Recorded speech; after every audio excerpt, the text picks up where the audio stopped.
21 illik rəfiqəm Louvre'dan video atdı ki, mütləq bu əsər haqqında video hazırlanmalısan.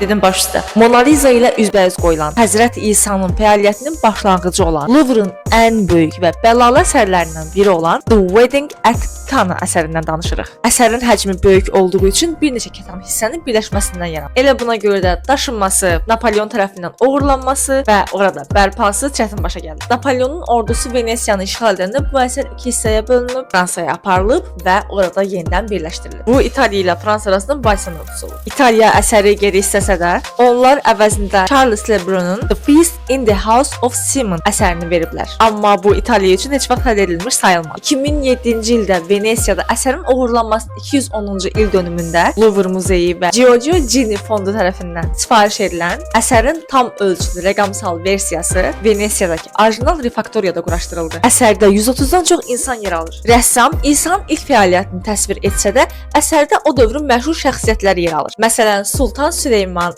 İngiltərədən 1-ci Mary, Sokollu Mehmet Paşa, 5-ci Charles və başqaları. Gələk əsas məsələyə, bəs niyə məhz toy? Yəhya İncilinə görə İsa ilk möcüzəsini Kanadakı toyda göstərir. Toy bu dəyişimin ən uyğun məkanıdır. Çünki toy özü də yeni bir başlanğıcı simvolizə edir. Louvre'dakı bu ən böyük əsər haqqında sizə çatdırmaq istədiklərim bu qədər idi. Öz fikirlərinizi rəylərdə bildirməyi unutmayın. Hələlik.